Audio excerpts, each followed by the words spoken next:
updates for one of the most anticipated games of 2027 with Xenoblade Genesis. We're just talking about it. There's a little bit of information there, and you guys know anything that happens, we're going to talk about it. We also have a huge discussion / controversy on what is happening with Nintendo and the lawsuit when it comes to tariffs and potentially getting a refund. Apparently, Nintendo owes refunds to people, despite everybody in the world, essentially, that imports, pretty much charging more with tariffs. Nintendo's in court right now talking about that. So we're going to discuss what is happening there and the full, I would say, ramifications of all of that. Plus, we got a bit more Nintendo Switch 2 information for games. But before we continue, we are giving away a Nintendo Switch 2 at 140,000 subscribers or on September 1st, whichever comes first. Subscribe, like, comment. The winner will be chosen at random, and it's a worldwide giveaway. Thanks, peeps. Okay, starting off with Xenoblade Genesis. Shoutouts to Genki,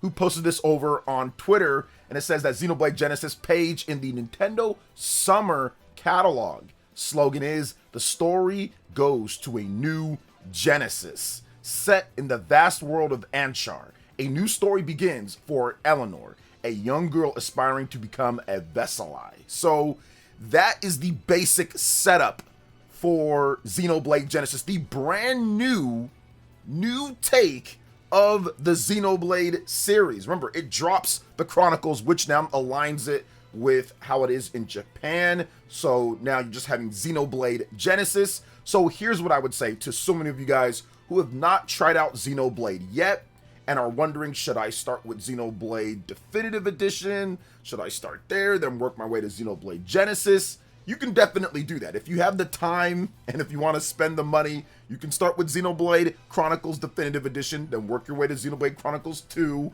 There's a Switch 2 edition of all these games, then Xenoblade Chronicles 3, and then Xenoblade Chronicles X. You can do all that. Or, if you want, if you don't have the time for that, you're playing other stuff, you can start with Xenoblade Genesis. Start there with Xenoblade Genesis. I do believe there will be some ties to previous Xenoblade games, but it's going to be a brand new thing. A new story begins, and Xenoblade Genesis, it's something completely different in terms of, I think, how the game is going to play. I think when it comes to story and set pieces, you're not going to have that 100% direct connection like Xenoblade 1, 2, and 3. In my opinion, you need to really play those in order, 1, 2, and 3, and then you can play X if you want. I would say with the new stuff, without spoiling anything, it's good because it kind of like puts everything together at the end of the game. So for me, I think that's pretty much the move, is you play Xenoblade 1, all DLC, Xenoblade 2, all DLC, Xenoblade 3, all DLC, then Xenoblade X, that definitive edition, and then you can head into Xenoblade Genesis, or you can start with Xenoblade Genesis and see what you think, see how it is, but we still don't know so much about this game. We don't know the combat system. There is not a guarantee, now it still could be this, but there's no guarantee it's going to play just like Xenoblade games. With the MMO style that some people talk about, the auto-attacking, things like that, it could be more of an action RPG with some turn-based elements. It could be more of a turn-based RPG with action elements. It could be a hybrid, like a Metaphor Refantasio, some type of thing like that. We still do not know exactly how it's going to play. It's described more as a fantasy game than a sci-fi game, as the previous games were. So it's kind of more grounded in that magic, and obviously it looks like there's some like elf type of people, race of people, and different types of people and different fantasy races in the game. So I'm excited. I'm excited to see what they do. I'm excited to see this young lady, Eleanor. I want to see what Xenoblade Genesis does as a new type of game within the Xenoblade, I would say, stratosphere universe. I think it's going to be mind-blowing. I'm very, very happy that they were able to announce this game, and they were able to get all of the Xenoblade games out on the Nintendo Switch 2 by the end of the year. Xenoblade Chronicles 2 Switch 2 edition comes out at the end of July 30th, and then Xenoblade Chronicles 3 will come out at the end of the year. I think it's early December 3rd. So they're getting everything out for Xenoblade fans, are actually being able to eat here with all of this stuff. So it's just awesome, and shout outs to Monolith Soft. They deserve it. And I think that Xenoblade Genesis has a very good chance of becoming the most popular Xenoblade. If they play their cards right, I do think Xenoblade Genesis can capture a brand new audience, and of course people that are looking to get into a new fantasy RPG series. I think the series is so much more popular now at this point than it was back in 2010, the original launch in Japan, 2012 when it launched here in the US, or even 2017 when Xenoblade Chronicles 2 launched, 2022 when Xenoblade Chronicles 3 launched. It's just way more, I would just say, more people knowing about it. And they have the perfect system with the Switch 2 that can be able to run the game and look incredible and not have frame rate issues like we've seen with some Xenoblade games at the launch. So I think that this is going to be a home run for them, and I can't wait for more information. But I also can't wait for that refund that is not coming from Nintendo. So shout outs to everyone that reported on this. There was GameFile, they reported on it. Nintendo Prime, he put up a long Twitter post that actually went over the full thing, because people were just taking the headlining quote, and the headlining quote's a good one when it comes to what people are saying. Nintendo argues in court that you're not entitled to a refund after hiking the prices when it comes to the accessories and all of that. But there's a bit more, like there always is, to the story here. So Nintendo Prime on Twitter said that there was some interesting quotes from Nintendo's lawyers, and here is what they had to say.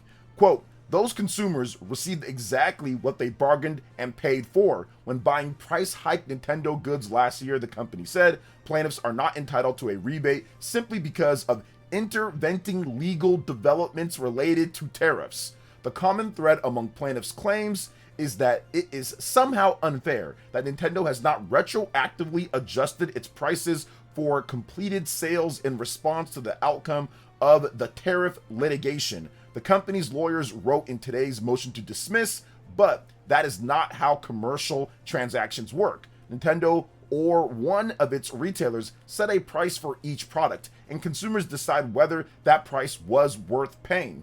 Those who bought Nintendo's products received exactly what they bargained and paid for: a console, game, and or accessories at a price which both parties agreed. The money plaintiffs paid representatives the purchase price of the goods they wanted and received. Plaintiffs are not entitled to a rebate simply because of interventing legal developments related to tariffs. And here is one of the big points with this whole thing that was kind of lost when people didn't read the actual story. Quote, "Like its market peers, Nintendo made the difficult decision to adjust some of its prices in response to market conditions, including costs of memory, labor, shipping, and tariffs. Unlike many of its market peers, however, Nintendo did not simply increase each product's price by the amount of tariffs it paid on the product or impose an across-the-board tariff surcharge. Instead, Nintendo imposed modest and selective price adjustments, and it chose to bear the costs of tariffs on some of its most popular products of 2025, including its flagship console, the Nintendo Switch 2.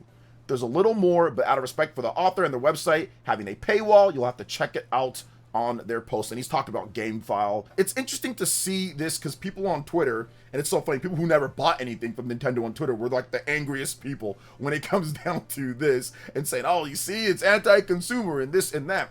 And here's what I'll say. As someone who has been covering this story for a while now, we've known about these refunds for a while now.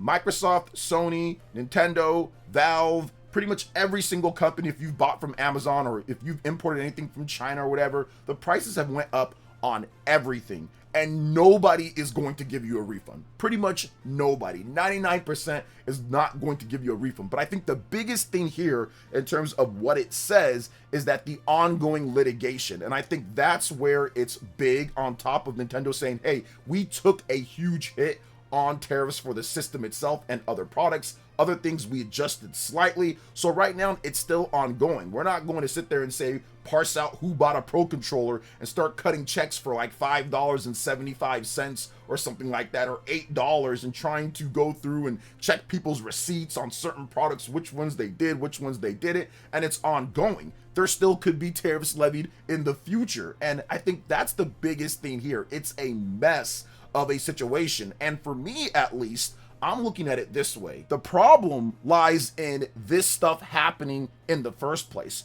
It never should have happened. These tariffs were deemed illegal, and they had the US government had to refund so many people. That's who you should direct your anger towards. In my opinion, the tariffs should have never happened. The courts agreed the tariffs should have never happened. The refunds are coming across, but now you have a bunch of things, like I said, moving parts. Not everybody just takes the tariffs and puts a blanket cost over everything, which Nintendo said. It's like, hey, it's complicated. We have some things we raised slightly, other things we took the full brunt of the tariffs, and we still are. Like, there's a lot that goes into it. So that's the problem that I'm seeing with this. And I'm not expecting any type of refund from Microsoft or Sony or anybody else. And I even said this back then when we got the first word of this, and I even said this when the prices were going up. I'm like, okay, I understand the tariffs are kind of coming in. That's the problem. So if there's any blame to be laid, in my opinion, it should be on the US government's shoulders for enacting these tariffs in the first place that, once again, they had to pay back when it comes down to that. But every company handled the tariffs differently when it comes down to it. But if there was some type of refund, I mean, if you bought a Pro controller or some Joy-Cons, yeah, you would probably go to a web portal, you'd put in the information, you'd show proof of purchase, and then you'd probably in a year or two get a check for like $7.13 or something like that. It would be some type of really anticlimactic pricing in terms of what you get, or more like it would be some type of anticlimactic payment that you get. I've been part of these before where I think it was like Wells Fargo or something. I think I got a check for like $17 like 3 or 4 years later or something like that, after there was a settlement or something. So I think ultimately at the end of the day, you're not going to expect any type of refund from anybody. And they've all raised prices due to market conditions, due to tariffs, due to all sorts of stuff. So that's kind of how I saw it then, and that's how I talked about it on my channel. And I've been fair across the board with Microsoft, Sony, and Nintendo on that front, and Valve and all that when it comes to the tariffs and all that. It's not their fault.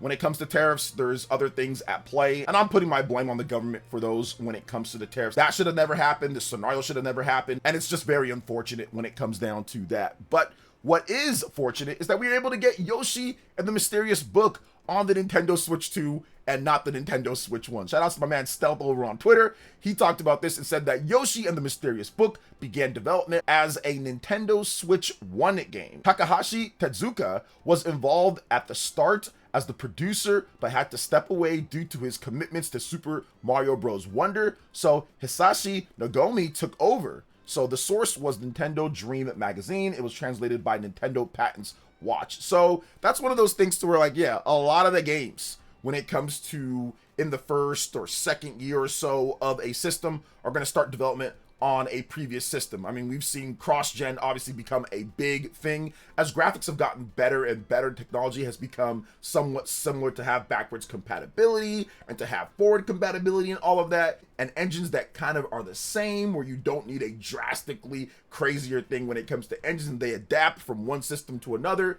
You're going to get that quite a bit. Now with the Nintendo Switch 2, obviously it's building off of what the Nintendo Switch 1 did. It's essentially the Nintendo Switch 1, and they said, okay, how do we make a true next generation machine that follows in the footsteps of what the Nintendo Switch 1 did? 10 times stronger, according to NVIDIA, so much more technology packed in, and obviously you see that. Yoshi the Mysterious Book is an interesting game because the resolution, portable mode, and everything isn't necessarily the best on the Nintendo Switch 2. So if this was a Switch 1 game, man, it would have been a lot more rough. It does use Unreal Engine 4. Unreal Engine 4 is just sketchy at times, just on Nintendo platforms in general. It's just kind of sketchy. You're not going to get the highest resolutions or sometimes even the best frame rates with every single type of game. It really just depends.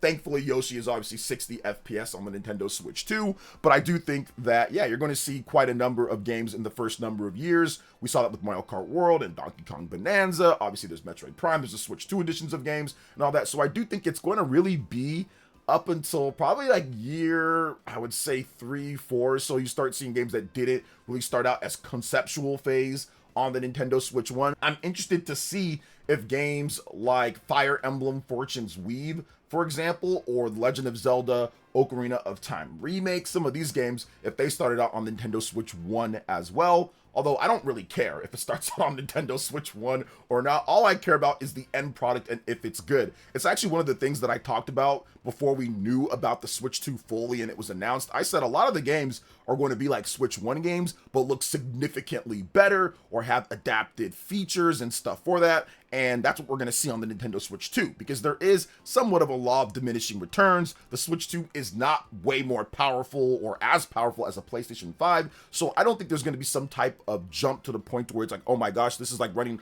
on a 5080 graphics card or something like that. But what you are going to get, which I think is the most important thing for Nintendo first party games and AA RPGs, and I would even say the AAA games running those at 30 FPS, that is what's important, to where you can get your Nintendo first party games running significantly better than what they were on the Switch 1. It's strong enough to get some of those big AAA third party games like Final Fantasy VII Remake or Final Fantasy VII Rebirth. Like, it's getting that. It's getting stuff like Resident Evil Requiem. It needs to be strong enough to get those at a decent enough frame rate and clip, in addition to being able to run Nintendo's first party stuff and get those AA RPGs that are really good and get those running better than what they did on Switch 1. So for example, a game like Trails in the Sky First Chapter. So that was what was important, and they executed on that. So that's going to wrap it up for this one here, guys. Thank you so much for watching. I do appreciate it. Please make sure you hit that like button, subscribe if you're someone new, click that notification bell, and check out my other Nintendo Switch 2 RPG content and more right here on screen. Thanks for watching, and we'll catch you for the next one.